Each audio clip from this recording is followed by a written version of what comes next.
Jenis-jenis jurnal. Yang pertama ada jurnal umum atau general jurnal, jika jenis transaksi perusahaan masih sedikit. Dan yang kedua ada jurnal khusus atau spesial jurnal, jika usaha perusahaan bertambah besar dan jenis transaksi menjadi lebih banyak, maka jurnal umum harus dipecah. Jenis jurnal khusus yang pertama ada jurnal penjualan, yaitu penjualan barang dagangan dengan cara kredit. Yang kedua ada jurnal pembelian, yaitu pembelian barang dagangan dengan cara kredit. Yang ketiga ada jurnal penerimaan kas, yaitu termasuk penjualan barang dagangan dengan cara tunai. Yang keempat ada jurnal pengeluaran kas, yaitu termasuk pembelian barang dagangan dengan cara tunai. Yang kelima ada jurnal umum atau memorial. Contoh dari jurnal penjualan. Ilustrasi pertama, langkah-langkahnya misal perusahaan yang pertama menentukan nilai persediaan pakai metode periodik. Yang kedua, selalu menjual barang dagangan dengan kredit. Yang ketiga, info yang diinginkan hanya piutang dagang dan penjualan. Jurnal standarnya, piutang dagang di debit dan penjualan di kredit. Contoh jurnal penjualan. Ilustrasi kedua, langkah-langkahnya misal perusahaan menentukan nilai persediaan pakai metode perpetual. Yang kedua, selalu menjual barang dagangan dengan kredit. Yang ketiga, info yang diinginkan hanya piutang dagang, penjualan, harga pokok penjualan, dan persediaan.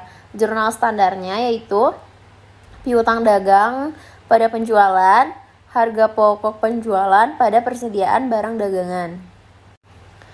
Contoh jurnal pembelian. Ilustrasinya langkah-langkah. Misalkan perusahaan menentukan nilai persediaan memakai metode perpetual. Yang kedua, selalu menjual barang dagangan dengan kredit. Yang ketiga, info yang diinginkan hanya jenis persediaan yang dibeli, utang dagang, uang muka PPN. Jurnal standarnya, persediaan barang 1, persediaan barang 2, PPN masukan pada debit, dan utang dagang pada kredit.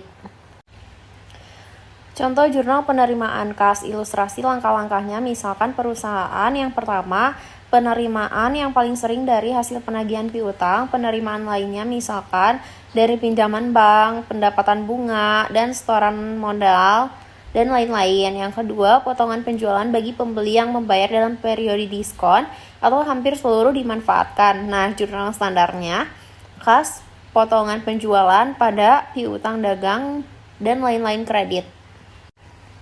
Contoh dari jurnal pengeluaran kas. Ilustrasinya yang pertama, pengeluaran kas yang paling sering untuk membayar utang dagang dan mengisi kembali kas kecil. Pengeluaran kas lainnya untuk bayar gaji pegawai, pelunasan utang bank, dan lain-lain. Yang kedua, perusahaan selalu membayar utang pada periode diskon agar mendapat potongan pembelian. Jurnal standarnya, utang dagang lain-lain di debit pada potongan pembelian dan kas.